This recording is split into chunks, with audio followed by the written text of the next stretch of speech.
तो अगर मैंने ये बोल दिया कहीं किसी में, तो भाई गौरव आर्या फिर कम्युनल हो गया ये। मतलब जब तक मैं अपने खुद के मजहब को, अपने धर्म को जब तक मैं गाली दे रहा हूं, तब तक मैं बहुत बड़ा सेक्युलर हूं। मैं अपने देवी देवताओं को गाली दे रहा हूं, तो मुझसे बड़ा सेक्युलर कोई नहीं है। I will be invited to the right kind of parties. Wining and dining होगी साहब, बिजनेस क्लास और फर्स्ट क्लास के टिकट्स होंगे। हिंदुस्तान में कई लोग हैं जिन्होंने अपना धंधा लगा रखा है, लेकिन उनकी अब दुकान खत्म होने लगी। हम बैठ के, मोदी साहब का ये काम है कि शाम को 7 बजे से 9 बजे तक मैं साजिश करूंगा। मोदी साहब यहाँ बैठे हैं, अमित शाह जी यहाँ पे बैठे हैं, सब लोग बैठ के पाकिस्तान के खिलाफ 7 से 9 हर रात हम साजिश करेंगे साहब। ये हमारा फुल काम है। आपने भिंडरावाले खड़ा कर दिया, राइट? आपने भिंडरावाले खड़ा कर दिया, वहां पे खालिस्तान का आपने प्रोजेक्ट ऑन कर दिया, हजारों लोग मारे गए। कभी ऐसा हुआ जहां पे हिंदुस्तान में एक हिंदू राजा के तहत एक एग्जाम्पल ऐसा हो जब बोला हो कि तुम नमाज नहीं पढ़ सकते, तुम मस्जिद नहीं बना सकते, तुम सजदा नहीं कर सकते, तुम अल्लाह और अपने नबी का नाम नहीं ले सकते? अगर माफी मांगते रहे कि साहब हम हिंदू हैं, तो साहब गलती हो गई साहब। क्यों? हमें हक नहीं है? मैं पाकिस्तानी भाइयों बहनों को यही रिक्वेस्ट करूंगा, मेरी ये गुजारिश है आपसे, विनती है कि आप ये देखें मैं झूठ बोल रहा हूँ कि सच बोल रहा हूँ। इससे क्या असरात पड़ेंगे ये मेरी प्रॉब्लम नहीं है। हाँ, अगर मैं झूठ बोलता हूँ तो वो मेरी प्रॉब्लम जरूर है। फिर मैं उसके लिए आप ही के चैनल पे आरजू जी आके माफी मांगने को तैयार हूँ, कि हाथ जोड़ के माफी मांगूंगा आपके चैनल पे कि मुझसे गलती हो गई, मेरे मुंह से झूठ निकल गया। चाहे फिर मैंने जानबूझ के बोला हो, नहीं बोला हो, वो सब झूठ झूठ होता है। आपने जान के बोला, नहीं बोला, वो मेरी जिम्मेदारी है as a responsible Indian citizen कि मैं जब भी जो बोलूं कोशिश करूं कि मैं सच बोलूं।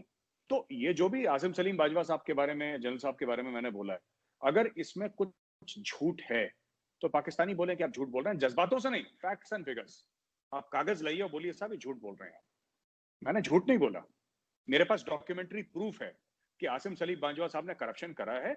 ये एक बड़े आम से खानदान से हैं, ये कोई लखपति करोड़पति नहीं है। अब इनकी hundreds of millions of dollars की जो संपत्ति है, जो इनकी प्रॉपर्टी है, कहां से बन गई? क्या कर दिया? एक जनरल की सैलरी कितनी होती है? 1 लाख, 2 लाख, 3 लाख, 4 लाख, 5 लाख। एक महीने में कितनी सैलरी होती है? ये सीपैक के चेयरमैन है, कितनी सैलरी है इनकी?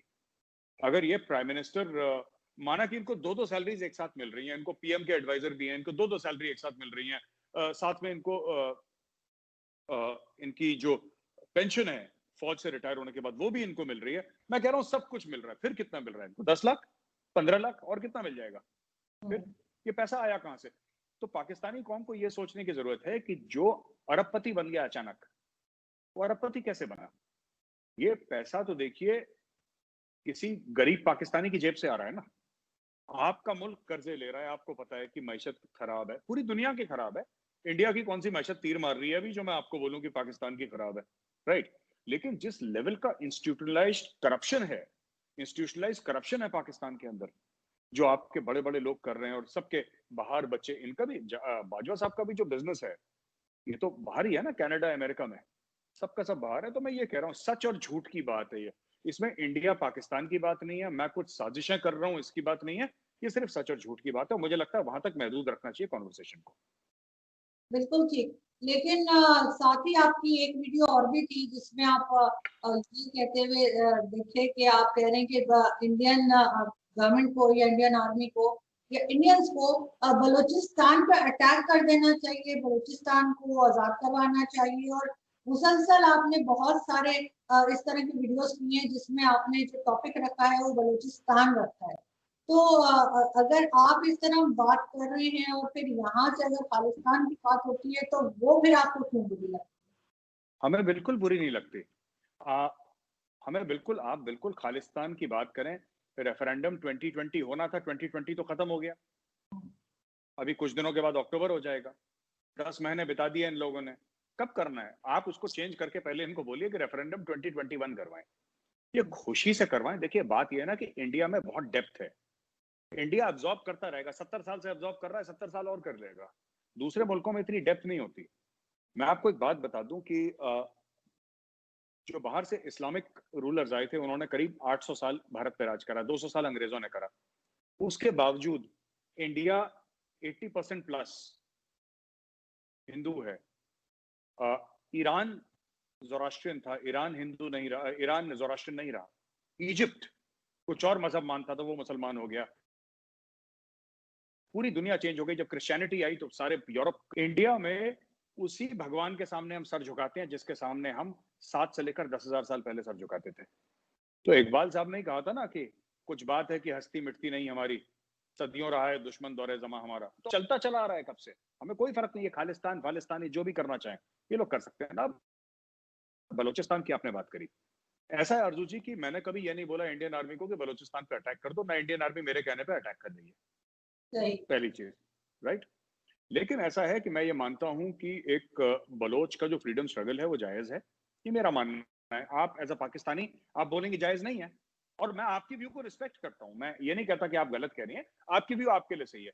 मेरे नजदीक मुझे लगता है बलोचिस्तान, और काफी इंडियंस ये बोलते हैं कि Balochistan should become part of India, मैं उनको हर समय टोकता हूं, हर समय टोकता हूं। नहीं, Balochistan should never become part of India, Balochistan should become a free country, और हमारे बराबरी का मुल्क बने बलूचिस्तान। इंडिया और बलूचिस्तान भाई भाई एक दूसरे से बात करें। देखिए, बाकी सिंधु देश की बात है, बाकी और गिलगित बाल्टिस्तान की बात है, ये सब बातें अभी आप कभी भी खिताब देखिएगा जो पाकिस्तान के जो वजीर आजम रहे हैं, इमरान खान साहब से पहले के भी, राइट। मुझे तो ये समझ में नहीं आता कि कभी भी ये यूनाइटेड नेशंस में जाके जब खिताब करते हैं सबके सामने, ये कभी अपने मुल्क की बात ही नहीं करते। ऐसा, ये कभी अपने मुल्क की बात ही नहीं करते, ऐसा क्यों है कि वो किसके, like for example Imran Khan साहब वजीर आजम पाकिस्तान हैं, वो कश्मीर के सफीर नहीं है। उनको लोगों ने वोट इसलिए दिया है, मैं इलेक्टेड और सेलेक्टेड की डिबेट में जाऊंगा ही नहीं, वो मेरी डिबेट नहीं है।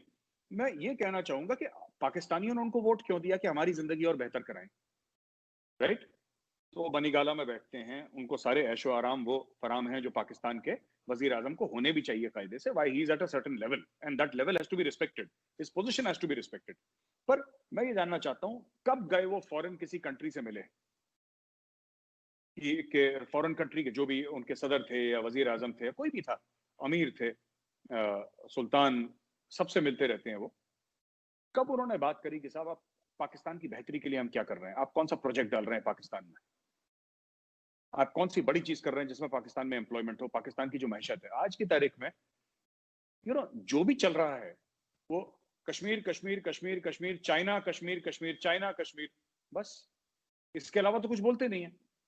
तो मेरी सिर्फ ये रिक्वेस्ट है कि आप चाइना कश्मीर जरूर करें, दिन रात करें, लेकिन 24 घंटे में से 1 घंटा निकालें जिसमें आप पाकिस्तान पाकिस्तान करें, क्योंकि वजीर आजम पाकिस्तान के हैं आप। ये जो पूरी स्टोरी है ना ये कश्मीर की, ये उसी तरीके से, मैं कल किसी को बोल भी रहा था किसी वेबिनार में कि इमरान खान साहब का इस तरीके का एक रवैया जिसको हम लोग कहते हैं, उनका रवैया ये है आरजू जी कि जैसे एक फिल्म चलती है ना सिनेमा हॉल में, पिक्चर हम लोग देखते हैं, पिक्चर खत्म हो गई है और उस बंदे के जो 10 दोस्तों के साथ आए थे ना देखने के लिए, वो सारे दोस्त सिनेमा हॉल से बाहर चले गए, बस एक बंदा पॉपकॉर्न लेके बैठा हुआ है ये सोच के कि अभी फिल्म बाकी है। फिल्म खत्म हो चुकी है, कश्मीर की पिक्चर खत्म हो चुकी है, there is no Kashmir any longer. वो नहीं हो सकता। ये जो 370-35 से वापस लाने की बात कर रहे हैं इमरान, वो नहीं हो सकता। सूरज कभी पश्चिम से नहीं उगता है, इट इज नॉट पॉसिबल।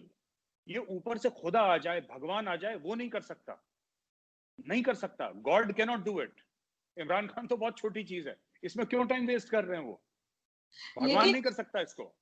लेकिन मेजर साहब पिछले 70-72 साल भी कर रहे हैं और कश्मीर में एक स्ट्रगल चल रही है, उसको आप ये कैसे कह देते हैं कि इमरान खान साहब उसके बारे में बात ना करें? इसलिए कि जाहिर है उनके ऊपर उन्हें बात करनी भी चाहिए वो प्राइम मिनिस्टर, और हम हमेशा से कहते हैं कि जी कश्मीर हमारा है, आप कहते हैं कश्मीर हमारा है, और कश्मीर के लोगों से तो खैर कोई पूछने की जहमत ही नहीं करता। लेकिन ये है कि इमरान खान साहब उससे नहीं हट सकते। दूसरा ये कि इसके साथ ही मैं एक सवाल और जोड़ देती हूँ कि नवाज शरीफ साहब के लिए इतना ज्यादा नेगेटिव जो थी वॉइस इंडिया से नहीं उठती थी, वो उसकी क्या वजह है? और इमरान खान के लिए शुरू से पहले दिन से वो नापसंदीदा है, तो उसकी देखिए, क्या रीजन हो सकती है? मैं आपको बताता हूं कि दो बातें। पहली चीज तो मैंने कभी नहीं बोला कि इमरान खान कश्मीर कश्मीर ना करें, मैं कह रहा हूं कि दिन में 24 घंटे होते हैं ना, आप 23 घंटा कश्मीर करें, पर 1 घंटा पाकिस्तान कर लें, क्योंकि आप पाकिस्तान के वजीर आजम हैं। पाकिस्तान से हमें रिपोर्ट आती है कि महंगाई आसमान छू रही है, लोग बच्चों को दूध नहीं पिला सकते, गोश्त नहीं मिल रहा, बहुत महंगा हो गया है, सब्जियां नहीं मिल रही, दूध नहीं मिल रहा, तो इस तरफ भी देख लें। फिर आप कश्मीर कश्मीर, मैं तो कह रहा हूं ना 24 घंटे में से 23 घंटे आप कश्मीर का राग अलापें, जरूर आप अलापें। अगर आपको लगता है कि पाकिस्तान रहे हैं, लेकिन 1 घंटा आप पाकिस्तान के बारे में बात कर लें तो हमें भी लगेगा कि हाँ ठीक है, नॉर्मल कोई वजीर आजम है, वरना बड़ी अब नॉर्मल सी बात लगती है ना। इतना कश्मीर कश्मीर तो मतलब आपने मोदी जी को कब देखा है कश्मीर कश्मीर? जो जिसको काम करना होता है ना, एक और बात आपको बता देता हूँ, इंडियंस का ये मानना है, हम लोग ये सोचते हैं, जिसको जो काम करना होता है ना, फिर बात नहीं करता, वो काम कर देता है चुपके से। ये बात करने से नहीं होगा, बहुत ज्यादा बातें हो रही हैं, काम कुछ नहीं हो रहा। आपने देखिए, जिसको आप लोग कहते हैं ना कि कॉल ऑफ हेल का फर्क है, कथनी और करनी जिसको हिंदी में कहते हैं, कहने और करने में जो फर्क है। आपने कश्मीर कश्मीर कहा बहुत, करा क्या? करा क्या आपने? कुछ नहीं करा, और ना कुछ कर सकते, इनको भी पता है। ट्वीट के अलावा ये कुछ नहीं कर सकते। और उसकी सबसे बड़ी पता है क्या है कि पाकिस्तान का सबसे बड़ा कारण, जो उसकी वजह है, वजूहत कई है लेकिन सबसे बड़ी जो वजह है उसकी यही है कि पाकिस्तान की जो क्रेडिबिलिटी है इंटरनेशनल फोरम में, वो बहुत कम है। अक्सर आपके एंकर्स टीवी पे जाके ये बोलते हैं कि साहब इंडिया बहुत बड़ा मार्केट है और इसलिए इसके सामने सब लोग सर झुकाते हैं। ऐसी बात नहीं है, ऐसी बात नहीं है। अमेरिका को लोग क्रिटिसाइज करते हैं, अमेरिका इंडिया से 20 गुना ज्यादा बड़ा मार्केट है। अमेरिका इंडिया से 20 गुना ज्यादा बड़ा मार्केट है। अमेरिका का क्रिटिसिज्म नहीं होता, लोग अमेरिका को आड़े हाथों नहीं लेते। चीन के खिलाफ नहीं, चीन कितना बड़ा है इंडिया से, मार्केट के हिसाब से बात कर रहा हूं। फिर तो ये सब झूठी बातें हैं जो पाकिस्तानी मीडिया में अक्सर देखते हैं, बहुत बड़ा मार्केट है साहब, बहुत बड़ा मार्केट तो है। और वो मार्केट किसने बनाया है? मार्केट तो हमने अपनी मेहनत से बनाया है ना। भाई मार्केट क्या है? मार्केट हमारा इसलिए क्योंकि हम सामान बनाते हैं और दुनिया कहती है कि आपसे सामान खरीदना है, या जो लोग सामान बेचते हैं वो इंडिया से कहते हैं कि पैसा दो। तो हमने अपनी मेहनत से बनाया है, राइट। अच्छा, आपने बोला नवाज शरीफ की आपने बात करी और आपने फिर इमरान खान की बात करी। देखिए, नवाज शरीफ वो शख्स था जिसने एटमी धमाके करे, राइट। नवाज शरीफ ने एटमी धमाके करे। नवाज शरीफ ने जब कारगिल की जंग हुई थी तब नवाज शरीफ मतलब he was the prime minister of Pakistan, right. तो उन्हीं के अंडर में वो जंग हुई। इमरान खान को देख के दिल से रिस्पेक्ट नहीं आती। मैं बताता हूँ कि ये आदमी बोलता है कुछ, करता नहीं, इसके बस का कुछ नहीं करना। मैं कह रहा हूँ नवाज शरीफ भी हमारा बड़ा दुश्मन। आप बताइए ना अर्जु जी, मैं आपसे पूछता हूँ, इंडिया का बड़ा दुश्मन कौन है? नवाज शरीफ है कि इमरान खान है? जिस बंदे ने एटमी धमाके करे, जिसने कारगिल की लड़ाई करी, वो ज्यादा बड़ा दुश्मन है कि जो बंदा सिर्फ बैठ के ट्वीट कर रहा है बनी गाला से, दिन में 15 tweet, Modi, Hindutva, BJP, RSS, fascism, ये 5 वर्ड उसको किसी ने सिखा दिए। तो हमारा बड़ा दुश्मन कौन है? जिसने हमारे साथ जंग लड़ी, जिसने एटमी धमाके करे, या जिसने वो करा? अच्छा, नवाज शरीफ ने दोनों चीजों की कोशिश करी। उसने हिंदुस्तान से दोस्ती करने की भी कोशिश करी, उसने जंग भी करी, उसने वो काम करा जो कोई भी सियासतदान करता है, कोई भी स्टेट्समैन, कोई भी लीडर करता है। अब एक बात बताओ, आप क्या कौन थे वो आसिफ गफूर साहब जो थे आपके ना TJSPR, उन्होंने बड़ा करा कि हम इंडिया को सरप्राइज देंगे, सरप्राइज देंगे, है ना। तो दो यार सरप्राइज, कुछ तो करो। तुम कुछ नहीं करते, सिर्फ ट्वीट करते हो पूरे दिन, फिर कहते हो कि साहब इमरान खान से नफरत नहीं करते। He is become a but of jokes. अब इमरान खान के ऊपर इंडिया में जोक्स चल रहे हैं कि यार ऐसा है। नवाज शरीफ के बारे में देखिए, नवाज शरीफ, मैं ये नहीं कह रहा कि नवाज शरीफ करप्ट नहीं था, मैं कह रहा हूं नवाज शरीफ ने बहुत करप्शन करा होगा। अगर आपकी कोर्ट से डिसाइड करती है कि उसको जेल में होना चाहिए, फांसी देनी चाहिए, फांसी दो नवाज शरीफ को। भाई मेरा कौन सा रिश्तेदार लगता है, टांग दो उल्टा उसको। लेकिन मैं ये कह रहा हूं कि कम से कम उस बंदे ने कुछ तो करा, उसने हमला तो करा, अटैक तो करा, जंग तो करी, धमाके तो करे, उसने कुछ तो करा। ट्वीट तो नहीं ना करे उसने। साहब ने बांग्लादेश का वीडियो लेके बोल दिया कि ये उत्तर प्रदेश में एंटी CAA राइट्स हो रही हैं, वो प्रोपेगेंडा नहीं था। पाकिस्तान ये कहता है कि हमारा दिल फिलिस्तीनियों के लिए धड़कता है, जबकि सबको पता है कि 1979 में जब जियाउल हक साहब वहां पे थे, पहले ब्रिगेडियर फिर बाद में मेजर जनरल बने, कितने हजार फिलिस्तीनियों का कत्लो गारत हुई है, राइट। वो प्रोपेगेंडा नहीं है। प्रोपेगेंडा सिर्फ गौरव आर्या करता है बैठ के यहाँ पे। भाई देखिए, हम as a citizen of India, मेरी जो मर्जी मैं करूं, अगर मेरे मुल्क ने ऑफिशियली जाके यूनाइटेड नेशंस में झूठ बोला हो, अगर मेरे प्रधानमंत्री नरेंद्र भाई मोदी साहब ने अगर झूठ बोला हो, तो फिर आप मुझे बोलिए ना कि साहब आपके प्रधानमंत्री ने झूठ बोला, आप लोगों ने UN में जाके झूठ बोला। आप लोग UN में जाके झूठ कैसे कोई बोल सकता है यार सबके सामने? सर गलती भी तो हो जाती है ना पिक्चर्स उठाने में। नहीं मैम, नहीं आरजू जी, आई एम सॉरी, मैं माफी चाहता हूं आपसे। गलतियां नहीं होती। जब मुल्क बात करते हैं, गलतियों का कोई गलती माफी का स्कोप है ही नहीं, है ही नहीं। वो पता है क्या, इतनी एक्साइटमेंट है ना कि हम कश्मीर के बारे में कुछ बोलते हैं। कश्मीर कश्मीर, अब now you are riding a tiger, Pakistan is riding a tiger. आपको 72 साल से बोला है कि कश्मीर बनेगा पाकिस्तान, तो आपने विश्वास कर लिया, भरोसा कर लिया। अब किसी पाकिस्तानी को बोलिए कि कश्मीर कभी भी नहीं बनेगा पाकिस्तान, वो जिसको कहते हैं ना, हिंदी में कहते हैं चमक जाएगा वो, यार ये क्या बोल रहे हो आप, ऐसे थोड़ा ना होता है। क्योंकि आपने उसको वही शुरू से ही वो घुट्टी पिलाई है उसको ना, वही चूरन खिलाया है बचपन से। कश्मीर कहीं नहीं जा रहा, ये मैं बता रहा हूं आपको, ये एक लॉस्ट कॉज है पाकिस्तान के लिए।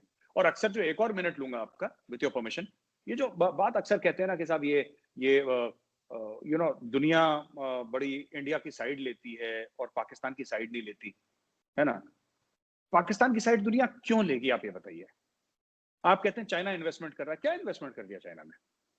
उसको इन्वेस्टमेंट कहते हैं, वो लोन है, वो लोन है। जैसे श्रीलंका में हरमन टोटा पोर्ट है ना, जो 99 ईयर्स के लिए चाइना को चला गया। मैं बता रहा हूँ, किसी दिन कराची वराची को बोल देंगे, कराची 99 साल के लिए बिन कासिम पोर्ट गया, गवादर गया। ये सब चीजें आपको देखनी पड़ेंगी। सबसे पहले पाकिस्तान अगर चाहता है, और मैं एज एन इंडियन एक मशवरा देना चाहता हूँ, ठीक, अगर आप चाहते हैं कि कोई भी आपको सीरियसली ले, राइट, आप अगले 100 साल तक आप मल्टीनेशनल प्लेटफॉर्म्स में यूएन में जाके कश्मीर कश्मीर करते हैं ना, किसी को कोई 1 रुपए का फर्क नहीं पड़ता। क्यों? क्योंकि आप मैटर ही नहीं करते। आप कोई चीज बनाते नहीं है जो आप एक्सपोर्ट करते हैं, आप किसी को खरीद फरोख्त नहीं करते, आपकी इकोनॉमी तबाह हो चुकी है, 4 बार आपके मार्शल लॉ हो चुके हैं वहां पे। सबको पता है पाकिस्तान का असली माई बाप कौन है, बॉस कौन है, उसका नाम है कमर जावेद बाजवा, सबको पता है दुनिया में, एवरीबॉडी नोज। तो आप दुनिया को देते क्या है? आप चीन को क्या, आप कहते हैं ना चीन के साथ बड़ी शहद से मीठी, और नवाज शरीफ साहब ने बड़ी एक चूरन की टैबलेट खिलाई थी पाकिस्तान को, हिमालय से ऊंची और समुद्र से गहरी, दरिया से गहरी, व्हाटएवर XYZ। आप एक बात बताइए, चीन आपके यहाँ इन्वेस्टमेंट कर रहा है क्योंकि चीन आपका दोस्त है। ये कोई लव अफेयर चल रहा है चीन के साथ? अरे दो सॉवरेन कंट्रीज आपस में बात करती हैं तो अपने आपसी फायदे की बात करती हैं। आप ये बात बताइए, आपने चीन को क्या दे दिया आज तक? ये सारे रिश्ते लेन देन के होते हैं, ये और किसी चीज के रिश्ते नहीं होते। चाहे चीन और पाकिस्तान आपस में 100 झूठ बोल रहे हैं, इंडिया किसी के साथ झूठ बोल ले, इंडिया को कोई झूठ बोल दे, सच्ची बात तो ये है कि ये, अगर मैं प्योर हिंदी में बोलूं, ये धंधा है और सब लोग गल्ले पे बैठे हैं। यू अंडरस्टैंड गल्ला? गल्ला समझते हैं, है ना? कैश बॉक्स, सारे के सारे दुनिया के मुल्क कैश बॉक्स पे, गल्ले पे बैठे हैं। आप मेरे लिए क्या कर सकते हैं और मैं आपके लिए क्या कर सकता हूं, धंधे की बात करिए। ये फालतू की बात की शहद से मीठी और गुड़ से मीठी और ये सब, इसकी कोई जीरो वैल्यू है, ये सब फालतू की बातें हैं। और ये पाकिस्तान को बेवकूफ बनाने के लिए चाइना करता रहता है। आप एक बात बताइए, एक्सेप्ट फॉर लैंड, आपकी जमीन जिसके थ्रू आप उनको राहदारी दे रहे हैं, जिसको हम लोग हिंदी में चुंगी नाका भी बोलते हैं, जैसे कि जो होता है ना जहां पे पैसे देके आगे बढ़ जाते हैं, उसके अलावा पाकिस्तान ने क्या फायदा दे दिया? आप बताइए, चीन को एक फायदा बताइए। ये स्ट्रैटेजिक, जियो स्ट्रैटेजिक, लंबी चौड़ी बातें नहीं। आप बात सुनिए, ये मैं बता रहा हूं, मैं पाकिस्तानी टीवी देखता हूं अक्सर, और ये फालतू की बातें करते हैं, geo strategic importance, deterrence, strategic debt. अरे छोड़ो यार, कैश की बात करो, नोटों की बात करो, धंधे की बात करो। China is an economic super power. China कैसे बना economic super power? Strategic depth और ये सब बकवास करके नहीं बना China. China is the factory of the world. China ने माल बेचा है, चाइना ने डॉलर कमाए हैं, कितने ट्रिलियन। एक बात ये भी यहाँ पे कही जाती है, सही है या गलत मुझे, लेकिन जी इस पर आप कहेंगे।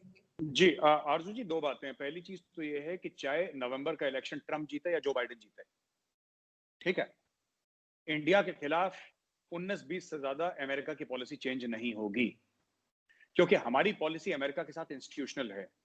हम अमेरिका से पैसे नहीं मांगते और सबको अपना माल बेचना है, साफ सीधी बात है। जो बाइडेन कुछ बोले कश्मीर के बारे में, क्योंकि आज की तारीख में वो ऑपोजिशन में है, बोलेगा, लोग बोलते हैं, है ना, लोग बोलते हैं, राइट। ठीक, यही अमेरिका है जिसने मोदी साहब को वीजा देने से मना कर दिया था, और ये एयरपोर्ट पे आके रिसीव करते हैं। क्यों? ना परमानेंट दोस्ती ना परमानेंट दुश्मनी, ओनली परमानेंट इंटरेस्ट्स। मफादात पे मुल्क चलते हैं। जितनी जल्दी पाकिस्तानी समझ लें उतना अच्छा है कि सिर्फ सेल्फिश इंटरेस्ट पे। चाइना अगर पाकिस्तान में है तो इसलिए नहीं है क्योंकि चाइना को पाकिस्तानियों से मोहब्बत है, चाइना को अपने स्ट्रेटेजिक फायदे दिखाई दे रहे हैं बस, और उनके फायदे में। पर रिलेशनशिप वो होता है जब पाकिस्तान और चाइना दोनों को फायदा हो। इसमें पाकिस्तान को फायदा नहीं हो रहा। और काफी, आप डॉन न्यूज़पेपर की रिपोर्ट पढ़िए, आपको ये पता लगेगा, मैं भेजूंगा आपको, व्हाट्सएप करूंगा, आपको ये पता लगेगा कि कितने लोग हैं जो ये कॉलम्स लिख रहे हैं कि साहब आप जो इन्वेस्टमेंट कर रहे हैं कितनी भारी कॉस्ट पे आ रही है। Pakistan is behaving like a teenager with a credit card, ना जैसे बच्चे होते हैं ना, क्रेडिट कार्ड हाथ में लग गया, मम्मी पापा का क्रेडिट कार्ड, तो स्वाइप करो जी, और 15,000 के जूते खरीद लिए, कपड़े खरीद लिए। उनको ये नहीं पता कि किसी को बिल देना पड़ेगा, 1 महीने के बाद उसका बिल आएगा और उसमें ब्याज लग के आएगा बिल, आपको ब्याज के साथ वो बिल देना है। तो अभी अभी अच्छा लग रहा है, ये एक्सप्रेसवे बना दिया, ब्रिज बना दिया, उसकी टर्म्स एंड कंडीशंस क्या है? हमारा जो भी प्रोजेक्ट है, हमारा जो भी अमेरिका अगर इन्वेस्ट कर रहा है, आप हमारी वेबसाइट में जाइए, आप डाउनलोड करिए, एज अ पाकिस्तानी आप हमारी वेबसाइट पे जाइए और डाउनलोड करिए कि साहब आपके क्या टर्म्स एंड कंडीशंस हैं, आप बताइए। अगर भारत में अमेरिका की इन्वेस्टमेंट आई है 50 बिलियन की, फॉर एग्जाम्पल, क्या टर्म्स एंड कंडीशंस हैं? एज एन इंडियन मेरा हक है जानने का, मेरी सरकार ने कितने उसको क्या प्रॉमिस करें रिटर्न्स, किस कंडीशंस में इन्वेस्टमेंट हुई है। आपकी चाइना पाकिस्तान इकोनॉमिक कॉरिडोर जितनी भी हुई है, उसका आप दिखाइए मुझे एक भी फाइल कि कितना इन्वेस्टमेंट हुआ, उसके अंदर की बात क्या है। हमारे यहाँ 10 रुपए की आरटीआई लगती है, आपको पता है 10 रुपए में इंडिया की आरटीआई लगती है। आरटीआई जो है, अगर मैं आरटीआई करूं एज ए सिटीजन और मैं बोलूं कि जो बुलेट ट्रेन का प्रोजेक्ट है, जो जापान और इंडिया साथ लगा रहा है, इसकी क्या शराइत हैं, इसकी क्या शर्तें हैं, कितना पैसा किसको कितना जाएगा, कॉन्ट्रैक्ट कितने का है, बताओ। तो सरकार ये नहीं कह सकती कि नेशनल सिक्योरिटी का मामला है हम नहीं देंगे। जो एक्चुअली नेशनल सिक्योरिटी का मामला है आर्मी को लेके या हमारी एजेंसीज को लेके, वो ठीक है, वो अलग बात है। लेकिन पैसे के मामले में they are bound to give you a reply, nobody can say no, ये हमारा कॉन्स्टिट्यूशन गारंटी करता है। दूसरी चीज है कि ये कहते हैं कि साहब अमेरिका में या इंडिया ने बोल दिया कि क्योंकि इंडिया और चाइना एक साथ हैं, राइट, तो फिर ये सब हो गया कि बोल दिया कि पाकिस्तान में इन्वेस्टमेंट मत करो, राइट। एक बात बताइए, ऑनेस्टली स्पीकिंग, पाकिस्तान में कब इन्वेस्टमेंट हुई है? अब आप बोलो 72 साल से इंडिया साजिश कर रहा है, आप बता दीजिए कौन सी इंडस्ट्री है पाकिस्तान में? ये तौलिया बनियान ये इंडस्ट्री नहीं मानता मैं आपकी, और जो आपने वो जेएफ थंडर वाली जो चाइना की मदद से लगा, इसको मारिए गोली। आप बताइए पाकिस्तान की कौन सी इंडस्ट्री है बताइए। तो कह रहे फुटबॉल के लिए फुटबॉल बनाते हैं, नहीं सुननी, नहीं खेलनी फुटबॉल यार मुझे, बल्ले बनाते हैं क्रिकेट के, नहीं खेलने क्रिकेट मुझे। आप हाईटेक की बात करिए, आपके पास कौन सी गाड़ी आप बना रहे हैं? आप कौन सा ऐसा अपने आप आपने रिसर्च करी है, कितने रिसर्च पेपर आपने पब्लिश करे हैं? सभी साजिश कर रहे हैं आपके खिलाफ, सभी साजिश कर रहे हैं। मैं आपको बताता हूँ चक्कर क्या है पाकिस्तान में। पाकिस्तानी बाहर जाके अच्छा काम करते हैं पाकिस्तान में, क्योंकि माहौल नहीं है ना इस चीज का। आप लोग पाकिस्तानी डॉक्टर्स हैं, इंजीनियर्स हैं, साइंटिस्ट भी हैं बाहर। आपके पाकिस्तानी को तो नोबेल प्राइज मिला फिजिक्स में, फिर आपने अलग बात है, आपने उसको बोल दिया ना कि वो अहमदी है तो मार डालो उसको, टांग दो उसको, वो अलग चीज हो गई। लेकिन ये है, and he is one of the greatest scientists of the previous century, he is a very big name, इसमें कोई शक नहीं है। एंड एज एन इंडियन मैं सल्यूट करता हूं उनको, क्योंकि उन्होंने काम ऐसा करा है। लेकिन मैं आपसे पूछना चाहता हूँ, ये सब चीजें ना, ये शक के थोड़े से और ये साजिशों के बाजार गर्म हो गए हैं और ये हो गया है, और इन सब से बाहर निकलें गिरेबान में जाके और ये देखें कि हमारे मुल्क में, हमारी कौम में कमियां क्या हैं, तब आपको पता लगेगा। इन्वेस्ट नहीं कर रहे और क्योंकि इंडिया ने मना कर दिया है कि आप इन्वेस्ट ना करें, इंडिया के मना करने से लोग, इंडिया की इतनी चल रही है दुनिया में कि इंडिया फोन करके बोल देगा, इतनी है, उसको अमेरिकन सरकार कैसे रोक सकती है उसको? भाई उसका हक है, वो बोले अनलेस सैंक्शंस आपके लगे हो तो कोई अमेरिकन कंपनी ईरान में नहीं जाएगी, कोई नॉर्थ कोरिया में नहीं जाएगी। लेकिन अगर पाकिस्तान में सैंक्शंस नहीं लगे हैं तो पाकिस्तान में अगर उसको मुनाफा मिल रहा है, देखिए सब पैसे का खेल है, आप पैसा दीजिए, दुनिया आएगी, आपके पास है ही नहीं पैसे, आप खुद ही मांग रहे हैं पब्लिक से, तो आपके पास कौन आएगा, किस चीज के लिए आएगा? आप बोलिए कि जैसे इंडिया में सारे एप्पल का फोन इंडिया में बन रहा है, मोबाइल फोन की बात कर लेते हैं, ठीक है, एप्पल का फोन बन रहा है, सैमसंग का बन रहा है, 15 चाइनीज ब्रांड्स बन रहे हैं, इंडियन ब्रांड सब बन रहे हैं, क्यों? क्योंकि हमने एक इकोसिस्टम क्रिएट करा है। हमारा एम क्या है? हमारा एम ये है कि लोगों को इंसेंटिवाइज करना कि एक दिन चाइना से ज्यादा मोबाइल फोन ब्रांड्स इंडिया में आ जाए, ठीक है, 10 साल लग सकते हैं लेकिन हम कर देंगे एक दिन।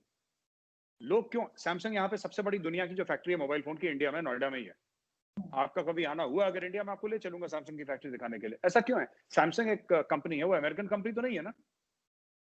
रोल्स रॉयस है यहाँ पे, BMW है यहाँ पे, मर्सिडीज है यहाँ पे, इसमें से कौन सी अमेरिकन कंपनी है? ऑडी है यहाँ पे। ये सब जो गाड़ियां हम खरीदते हैं इंपोर्टेड थोड़ा ना है।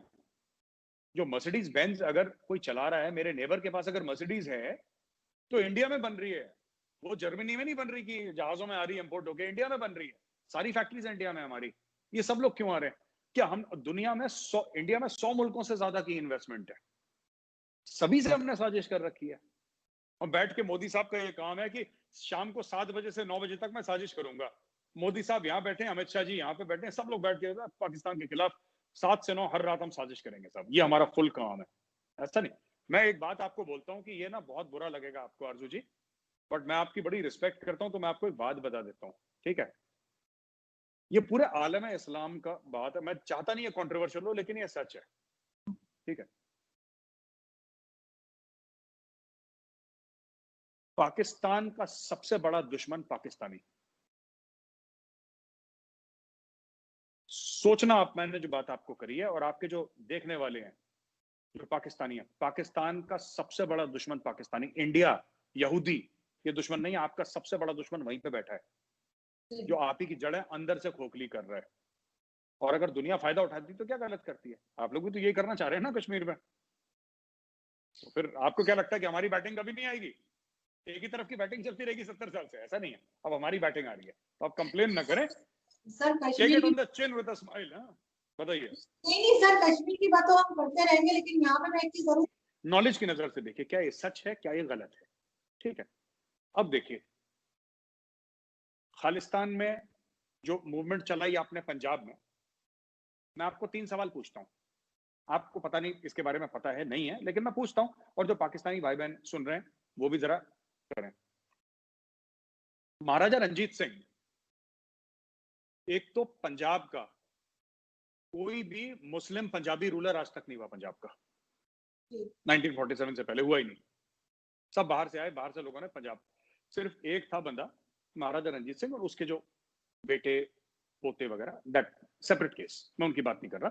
महाराजा रंजीत सिंह की कैपिटल थी लाहौर, लाहौर से उन्होंने राज करा ना महाराजा रंजीत सिंह ने। उसमें हिमाचल भी था, उसमें कश्मीर भी था, उसमें सब कुछ था, अफगानिस्तान तक था राज। तो जो लोग कहते हैं कि अफगानों को कभी आज तक किसी ने नहीं हराया, तो जरा मैप देख लें एक बार। ये सब खुद ही चूरन चलाते रहते हैं कि नहीं हराया, फिर अफगान हमने मिलके अफगानों के साथ हमने रशिया को हरा दिया, ये सब नहीं। महाराजा रंजीत सिंह ने कर चुके थे काम, महाराजा रंजीत सिंह, उनका अफगानिस्तान में राज था महाराज। और उसके कई हजार साल पहले यहाँ पे अगर आप देखें, ठीक है, कनिष्क था Indian king, Kanishka. Kanishka was the ruler of Afghanistan. ये सब हिंदू एरिया थे, बुद्धिस्ट एरिया थे पूरे एक जमाने में। बहरहाल मैं आपसे ये कहना चाहता हूं कि आरजू जी, ये जो आप हम लोग बात करते हैं, राइट, ये इंडिया की या खालिस्तान की जो हम बात करते हैं इस वक्त, राइट, टेनी मिलवेस्की की रिपोर्ट हम बात करते हैं, तो वो ये कहता है कि साहब पाकिस्तान ने फायदा उठाया इंडिया का, इंडिया की फॉल्ट लाइंस का। आपने भिंडरांवाले खड़ा कर दिया, राइट, आपने भिंडरांवाले खड़ा कर दिया, वहां पे खालिस्तान का आपने प्रोजेक्ट ऑन कर दिया, हजारों लोग मारे गए। कश्मीर को 1989 के पहले फिल्म की शूटिंग हो रही थी कश्मीर में, उसके बाद गोलियां बरसने लगी लोगों के ऊपर, आम आदमी भी मारा गया कश्मीर का, सिक्योरिटी फोर्सेस भी मारे गए कश्मीर के, बहुत माली और जान का नुकसान हुआ। तो ये करा पाकिस्तान ने, और ये मैं नहीं कह रहा, ये हमीद गुल जो आपके जनरल साहब हैं उनकी किताब है। तो मैं पाकिस्तानियों से रिक्वेस्ट करूंगा, पढ़ने लिखने का रिवाज तो रहा नहीं आपके मुल्क में, लेकिन थोड़ा सा एक बात, जो आपके बड़े आपके बुजुर्ग लिख गए किताबें, जो छाती ठोक के बढ़ के मार रहे हैं कि देखा हमने कश्मीर में क्या कर दिया, देखा हिंदू का हमने खून कैसे, पढ़िए ना हमीद गुल ने जो लिखा है। वो इंडियन आर्मी का जनरल ही था ना, ऐसा ही का चीफ था, लिखो उसने क्या बोला है। आप द बेयर ट्रैप एक किताब है, बड़ी खूबसूरत किताब है the bear trap, brigadier Malik है, टॉम एटकिंस के साथ उन्होंने किताब लिखी है द बेयर ट्रैप। आप पढ़िए, पाकिस्तानियों को पढ़े किस तरीके से पाकिस्तानी आर्मी ने पैसा लिया CIA से और अफगानिस्तान में जिहाद कराया। जनरल मुशर्रफ के आप इंटरव्यू देखिए, जनरल मुशर्रफ कहता है कि हमने ट्रेन करके अंदर भेजे बंदे, लश्कर तैयबा हमारा हीरो है, उन्होंने बोला है। आपका वो कौन सा वो जिसके बाल नहीं है जर्नलिस्ट, वजाद खान, वजाद खान ने दुबई में जाके उनके पेंट हाउस में, वजाद खान ने दुबई में जाके उनके पेंट हाउस में उनका इंटरव्यू लिया है। अब एक आर्मी जनरल के बाद दुबई में पेंट हाउस लेने का पैसा कहां से आया, मैं उसके ऊपर नहीं जा रहा, ठीक है। हमारे इंडियन आर्मी के जनरल्स के पास, किसी के पास बेचारों के पास दुबई में पेंट हाउस नहीं है। ये गुड़गांव और पंचकुला वगैरह चंडीगढ़ में बेचारे छोटे छोटे अपने, दे आर ऑनेस्ट पीपल, अपनी पेंशन पे जीते हैं, मैं उस बात पे नहीं जा रहा। अब एक बात बताइए आरजू जी, आप लोगों ने इतना हिंदुस्तानी खून बहाया, मेरे एक छोटे से वीडियो से क्या परेशानी है, क्या देखिए परेशानी है? नहीं, एक चीज मैं बताती हूँ मेरे साथ, जो आप आरजू जी 14 क्रिकेट साल क्रिकेट पहले की आपने बात क्रिकेट कर खेली है? आपने क्रिकेट खेली है कभी, ये बताइए। बचपन में खेली होगी ना, जब आप बच्चे थे तब खेली होगी। थोड़ी सी। अच्छा आरजू जी एक बात बताइए, दोनों टीमों की बैटिंग आती है कि नहीं आती? हाँ, आती है। तो ये तो आप लोग तो रूठ जाते हैं जब हमारी बैटिंग आती है, तो ये तो गलत है ना यार। ये तो गलत बात है। अब हमारी बैटिंग आ रही है, बैटिंग करने दे, आप कह रहे नहीं मेरा बैट है मैं लेकर भाग गया, ऐसी ये नहीं होना चाहिए। बैटिंग सबकी आनी चाहिए। आपने बैटिंग करी, आपने खालिस्तान में बैटिंग करी, आपने कश्मीर में बैटिंग करी, पंजाब में करी, हर जगह बैटिंग करी। अब हमारी बैटिंग आ रही है, आप कह रहे नहीं मैच ओवर, बारिश होने वाली है जी, हम तो खेलते ही नहीं आपके साथ। ये गलत चीज है। देखिए, दो चीजें मैं यहाँ पे कहूंगी मेरे साथ। एक तो ये कि वो जो आप 1400 साल पहले की बात कर रहे थे शिवा सिंह का, वो जरूर उस वक्त बहुत शुरू से ये चीज चली आ रही है, लेकिन यहाँ पे ये कहा जाता है कि वीक पॉइंट है, इसलिए इंडिया ने इस्तेमाल किया और इंडिया ने इस तरह से दोबारा से, क्योंकि काफी टाइम से ये चीज नहीं आई थी, बीच में काफी गैप था, उसके बाद ये शुरू हुआ है, तो इसलिए नाम लिया जा रहा है इंडिया का। दूसरा, खालिस्तान की जो आप बात कर रहे हैं, अगर आपको याद हो तो बेन उलट काम किया था। अगर हम खालिस्तान को सपोर्ट कर रहे होते उस वक्त, तो वो फिर वो लिस्ट क्यों देती? वो उस लिस्ट की वजह से तो ये सब कुछ पकड़ में आया था आप लोगों के। देखिए मैं आपको बताता हूँ क्यों। दो हम्म। तीन चीजें हैं। जो खालिस्तान का मैप है ना, हम्म। आप जो खालिस्तान का मैप ये जो खालिस्तानियों ने अपलोड कर रखा है, देखिए उसमें 1 इंच पाकिस्तानी टेरिटरी नहीं है। हम्म। उन्होंने दिल्ली भी मांग लिया, हरियाणा भी मांग लिया, राजस्थान भी मांग लिया, हिमाचल भी मांग लिया, पंजाब तो खैर मांगा ही मांगा है उन्होंने, कश्मीर भी मांग लिया उन्होंने, सब कुछ मांग लिया। लेकिन जो सो कॉल्ड खालिस्तान का नक्शा है ना, वो आरजू जी वहीं पर रुक जाता है जहां पे पाकिस्तान के साथ इंडिया का इंटरनेशनल बॉर्डर है। ऐसा क्यों है? दूसरी चीज, ये गोपाल सिंह चावला वगैरह, ये जो आपके मिलते हैं आर्मी चीफ के बगल में खड़े रहते हैं, नॉन खालिस्तानीज हैं, ये क्या कर रहे हैं पाकिस्तान में? What are these people doing in Pakistan? Right. तीसरी चीज मैं आपसे पूछना चाहता हूं कि आपके सिख हैं कहां पे? महाराजा रंजीत सिंह का empire was a Sikh empire, उसकी कैपिटल लाहौर थी। कहां है जी पाकिस्तान में सरदार? कहां है? आपने तो गायब कर दिए, और उनकी लड़कियों औरतें कन्वर्ट कर दी इस्लाम में। मैं आपसे एक बात करना चाहता हूं ना, आप ये कहते हैं कि जी फायदा उठा रहे हैं, राइट। अब एक बात बताइए, 1400 साल से ये शिया सुन्नी का फसाद उठ रहा है, ठीक है। अगर आप मुझसे ये कह रहे हैं कि मेजर साहब आप फायदा उठा रहे हैं, तो हाँ, मैं कबूल कर रहा हूं आपकी शो में कि हाँ मैं क्यों ना उठाऊं। आप लोगों ने हमारा फायदा उठाया, हमारे लोगों का खून बहाया। अब वही तो मैं कह रहा हूं, अब हमारी बैटिंग आई तो आपको बुरा लग गया कि साहब ये बैटिंग कैसे कर रहे हैं, इनको तो बैटिंग नहीं करनी चाहिए। एक छोटा सा सवाल मैं पूछना चाहता हूं, बहादुर शाह जफर आखिरी मुगल थे? जी। आखिरी मुगल थे। जी। उसके पहले 800 साल मुस्लिम रूल था, चाहे मुगलों का रूल सिर्फ 300 साल रहा हो। 1526 first battle of Panipat, Zahiruddin Mohammad Babur India आता है, वहां से मुगल रूल शुरू होता है, और फिर बीच में थोड़े समय के लिए खत्म होता है, क्योंकि हुमायूं तो था नहीं वॉरियर टाइप का, वो अफीम शफीम में रहता था, वो भाग गया। फिर शेरशाह सूरी का रूल हुआ कुछ टाइम तक दिल्ली सल्तनत में, फिर वापस मुगलिया सल्तनत आई और 1857 तक, राइट। उसके पहले ईस्ट इंडिया कंपनी थी जी। जो साथ साथ रूल कर रही थी, एक नॉमिनल रूल था मुगल्स। और फिर 1947 तक जब पाकिस्तान बना, वजूद में आया और भारत को आजादी मिली, तब तक। और पहली बार कब आए ये मोहम्मद बिन कासिम का डेट आपको पता है? 711, 711, राजा दाहिर की लड़ाई। अब एक बात बताइए, अगर आप ये कहते हैं, अगर आप ये कहते हैं कि 800 साल मुसलमानों ने भारत पे राज करा, जो कि लोग कहते भी हैं, और गलत क्या है? करा है ना, मैं खुद मानता हूं, कबूल कर रहा हूं, करा है आपने राज। आपने 800 साल राज करा है, और आपके बाद अंग्रेजों ने राज करा। तो फिर अलग मुल्क क्यों बनाया? आपको ऐसा क्यों लगा कि आपको हिंदू से खतरा है?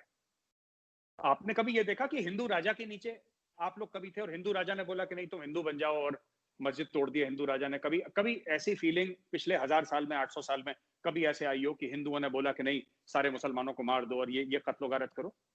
फिर अचानक जिन्ना साहब के मन में, और जो अली ब्रदर्स थे, लियाकत अली और रहमत Ali, I think his name was, I am sorry if I am wrong, माफी चाहूंगा अगर मुझसे गलती हो गई कुछ नाम में, इन लोगों ने बोला साहब टू नेशन थ्योरी है, दो कौमी नजरिया है, और हिंदू और मुसलमान कभी एक साथ नहीं रह सकते, अगर रहेंगे तो फसाद होगा। कब फसाद हुआ था भाई?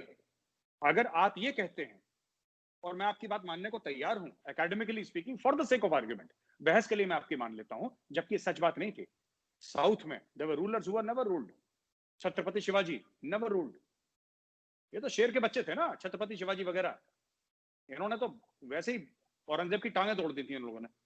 खैर वो इतिहास है, हम इतिहास में नहीं जाते। मैं आपको एक बात कहना चाहता हूं, अगर आप लोग ये कहते हैं कि 800 साल राज करा, मुस्लिम रूल इंडिया पे हुआ 800 साल, फिर दिक्कत क्या थी? आपको कब ऐसा लगा कि हमें हुकूक अपने नहीं मिलेंगे बराबर के? ऐसा कोई आपके पास कोई मॉडल था पहले कि साहब उस समय 10 साल में हिंदू राजा आया था और मुसलमानों को उनके हुकूक नहीं मिले? नहीं। आप लेकिन बताइए। लेकिन अभी मेजर साहब अभी हमने छोड़ दीजिए, मैं 1947 से पहले की बात कर रहा हूं। 1947 से पहले 1000 साल, 800 साल कभी ऐसा हुआ जहां पे हिंदुस्तान में एक हिंदू राजा के तहत एक एग्जाम्पल ऐसा हो जब बोला हो कि तुम नमाज नहीं पढ़ सकते, तुम मस्जिद नहीं बना सकते, तुम सजदा नहीं कर सकते, तुम अल्लाह और अपने नबी का नाम नहीं ले सकते? अगर एक वाकया ऐसा हुआ है, चाहे वो पाकिस्तानी किताब में हुआ हो, मैं आपसे माफी मांगने को तैयार हूं। फिर क्यों बोला कि एक अलग मुल्क बनना चाहिए? क्योंकि मुसलमान यहाँ पे सेफ नहीं है। ये सेफ नहीं है और हकूक नहीं मिलेंगे। ये कहां, ये चूरन किसने खिलाया आप लोगों को? लेकिन ये तो चले, ये तुरंत शेर के बच्चे थे ना, छत्रपति शिवाजी वगैरह। इन्होंने तो वैसे ही औरंगजेब की टांगें तोड़ दी थी इन लोगों ने। खैर वो इतिहास है, हम इतिहास में नहीं जाते। मैं आपको एक बात कहना चाहता हूं, अगर आप लोग ये कहते हैं कि 800 साल राज करा, मुस्लिम रूल इंडिया पे हुआ 800 साल, फिर दिक्कत क्या थी? आपको कब ऐसा लगा कि हमें हुकूक अपने नहीं मिलेंगे बराबर के? ऐसा कोई आपके पास कोई मॉडल था पहले कि साहब उस समय 10 साल में हिंदू राजा आया था और मुसलमानों को उनके हुकूक नहीं मिले? नहीं। आप लेकिन बताइए। लेकिन अभी मेजर साहब अभी हमने छोड़ दीजिए, मैं 1947 से पहले की बात कर रहा हूं। 1947 से पहले 1000 साल, 800 साल कभी ऐसा हुआ जहां पे हिंदुस्तान में एक हिंदू राजा के तहत एक एग्जाम्पल ऐसा हो जब बोला हो कि तुम नमाज नहीं पढ़ सकते, तुम मस्जिद नहीं बना सकते, तुम सजदा नहीं कर सकते, तुम अल्लाह और अपने नबी का नाम नहीं ले सकते? अगर एक वाकया ऐसा हुआ है, चाहे वो पाकिस्तानी किताब में हुआ हो, मैं आपसे माफी मांगने को तैयार हूं। फिर क्यों बोला कि एक अलग मुल्क बनना चाहिए? क्योंकि मुसलमान यहाँ पे सेफ नहीं है। ये सेफ नहीं है और हकूक नहीं मिलेंगे। ये कहां, ये चूरन किसने खिलाया आप लोगों को? लेकिन ये तो चले, ये तुरंत जिसने भी खिलाया उस टाइम पे उन लोगों को यही लगा होगा जो उस वक्त थे, उनको भी तो क्या कह आपको सकते नहीं, आपको आप लोगों को लगा। और आपने 800 साल जो सो कॉल्ड आपने राज करा, आप ही लोग कहते हैं 800 साल का राज करा आपने, आप ही कह रहे हैं ना राज करा, 800 साल का राज करा, और फिर आपको अचानक एक दिन लगा, वो भी लगा आपको, आप हुआ नहीं कुछ, आपको लगा कि साहब अब तो हिंदू के साथ नहीं रह सकते। जब तक आपका राज था, जब तक आपका राज था, जब का एक छत्र राज था, आपका वर्चस्व था, आपकी हुकूमत थी, तब तक तो सब कुछ, तब तक इंडिया सेकुलर था।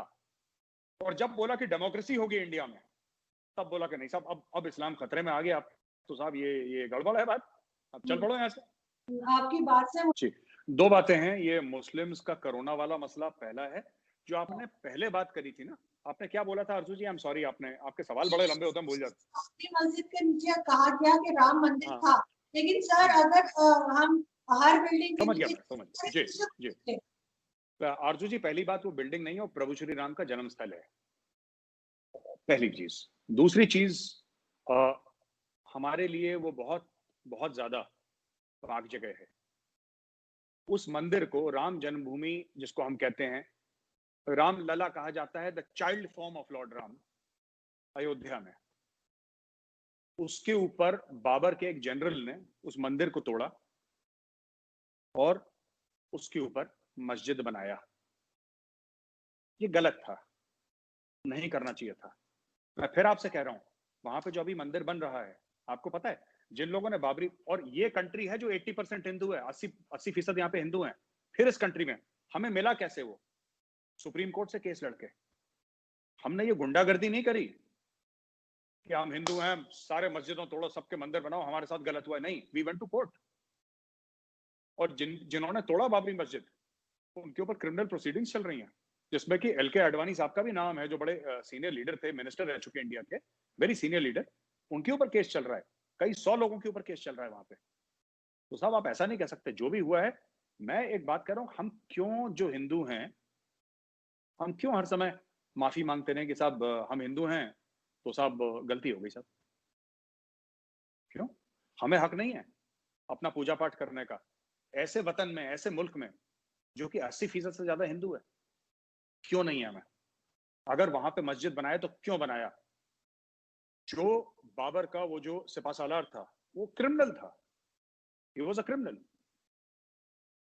जो कौन सी लाइब्रेरी है यहाँ पे, तो हिंदुस्तान में तो ऐसे ऐसे ड्रामे हुए ना, साला सर्कस बना दिया लोगों ने यहाँ पे। वो जो नालंदा की कौन सी लाइब्रेरी में नाम भूल रहा हूँ, उस जिस बंदे ने, बख्तियार खिलजी था उसका नाम, जिसने वो पूरी लाइब्रेरी जला दी हमारी, उसके नाम पे रेलवे स्टेशन बख्तियारपुर। मतलब जो आपकी गर्दन काटे उसके नाम का आपने, क्यों भाई? ऐसा होता कहां पे है? मुझे एक बात समझ में नहीं आ रही। हम ये नहीं कह, हम कभी किसी के मुल्क में ना बाहर ऐसे नहीं गए कि यहाँ से वो कहता ना कि हमने सहराओं में दौड़ा दिए घोड़े हमने, इकबाल साहब की वो नहीं, शिकवा जवाब शिकवा, अगर आप कभी सुने।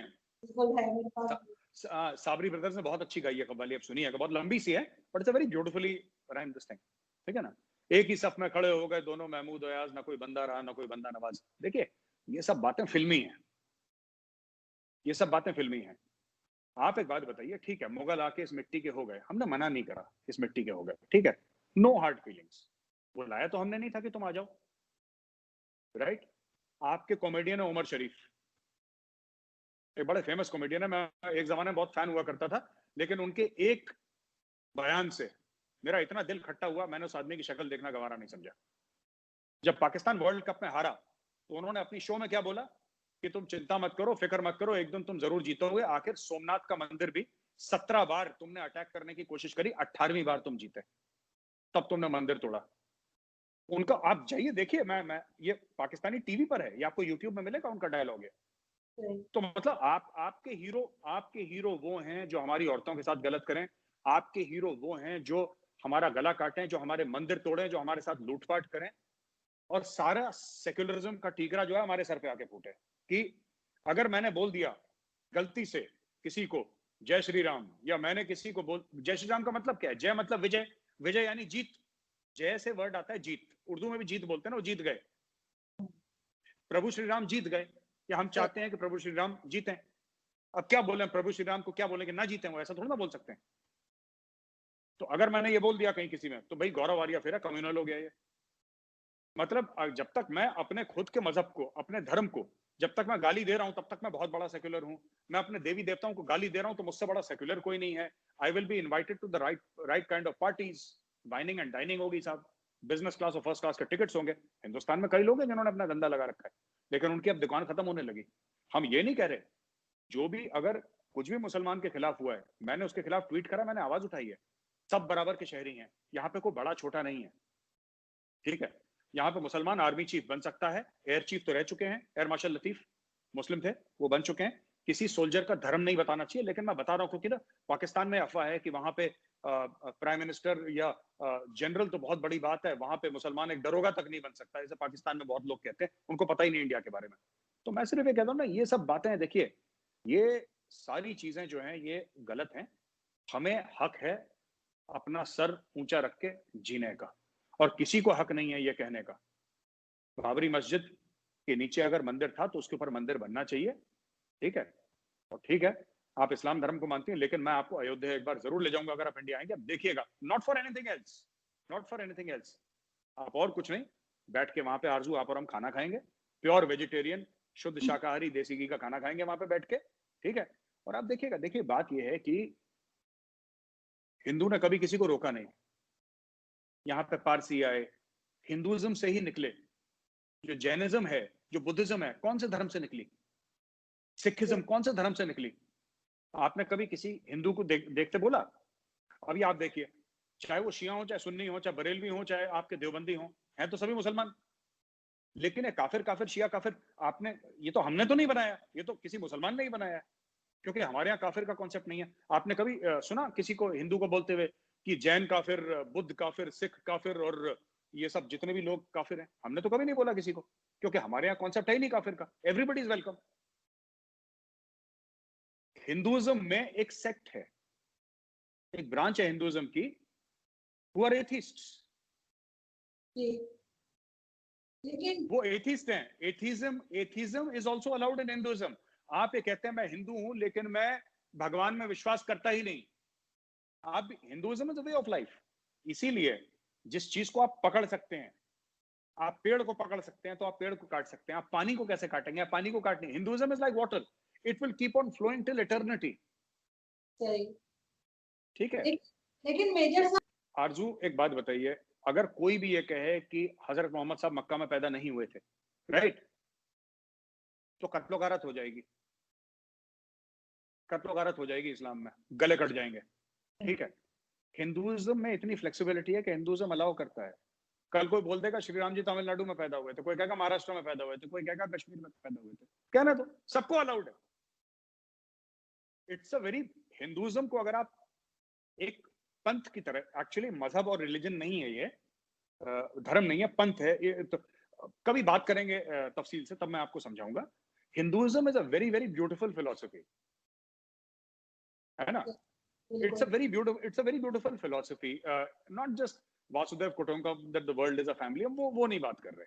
हम कह रहे हैं इन ऑल ना, it is like pure flowing water. ठीक है. आप it's a state of mind. It's not something that you can grasp in two hands. क्या हुआ, एब्राहमिक फेथ थे ना, जैसे इस्लाम भी है, क्रिश्चियनिटी भी है, तो उनका क्या हो गया कि एवरीथिंग इज, आपका सब कुछ लिखा हुआ, आपकी एक किताब है, राइट. आपके एक नबी है, नबी कई सारे आए, आखिरी नबी को आप मानते हैं, ठीक है. आपका नमाज पढ़ने का तरीका एक है, चाहे वो इंडिया में पढ़े, चाहे पाकिस्तान में पढ़े, चाहे इजिप्ट में पढ़े, चाहे वो अमेरिका में पढ़े. जहां पे मुसलमान है उसका एक ही तरीका है नमाज पढ़ने का. हमारे यहाँ हर 100 किलोमीटर पे पूजा करने की पद्धति बदल जाती है. अगर आप साउथ इंडिया में जाएंगे तो वहां पे मंदिर में जाएंगे तो वहां पे कौन कौन से भगवान की मूर्ति है शायद मैं ना पहचान पाऊं, लेकिन मैं उसी श्रद्धा से जाके, जितना मैं प्रभु श्री राम के मंदिर में जाता हूं, उसी श्रद्धा से जाके वहां पे भी अपना सर झुकाऊंगा, वहां पे भी नमन करूंगा, वहां पे भी दंडवत प्रणाम करूंगा जमीन पे लेट के, उसी श्रद्धा से. क्योंकि किसी के लिए तो है वो. तो मेरा जो थॉट प्रोसेस है, हिंदू फिलॉसफी है, राइट, उसमें कोई गैर नहीं है, कोई अपना नहीं है. ठीक है. इनफैक्ट आई शुड से कोई गैर नहीं है, सभी अपने. वो मुसलमान हो, हिंदू हो, सिख हो, ईसाई हो, कोई फर्क नहीं पड़ता. आप आइए, स्वागत है आपका. बिल्कुल. वी हैव, हजारों सालों से लोग आ रहे हैं. ठीक है. कोई अच्छे मन से आया, कोई बुरे मन से आया, कोई तोहफे लेकर आया, कोई तलवार लेकर आया, सबका स्वागत है. हिंदू पहले भी हिंदू मेजोरिटी थी. आजकल की तारीख में इंडिया सेक्युलर सिर्फ इसलिए है आरजू जी, लोग काफी बुरा मानते हैं जब ये बात कहता हूं, लेकिन सच है ये. India is 80% Hindu because secularism is हिंदुओं के, secularism not as a western philosophy. Western philosophy की बात नहीं कर रहा सेक्युलरिज्म. सर्व धर्म संभव की हम बात करते हैं. सब बराबर है. मेरे लिए कोई काफिर नहीं है. मेरे लिए ये नहीं कि ये गैर हिंदू है तो मुझसे छोटा है, ये कॉन्सेप्ट ही नहीं है. वो गैर हिंदू हो नहीं हो वो ठीक है, वो अपनी जगह, all right, it's okay. We are very happy go lucky people. हमें कोई ज्यादा फर्क नहीं पड़ता किसी से. आप आइए फिर इंडिया में, फिर आपको दिखाते हैं सब. बहुत शुक्रिया मेजर साहब कि आपने ज्वाइन किया आज. Thank you so much. Subscribe करिए, लाइक करिए और बेल आइकन दबाइए.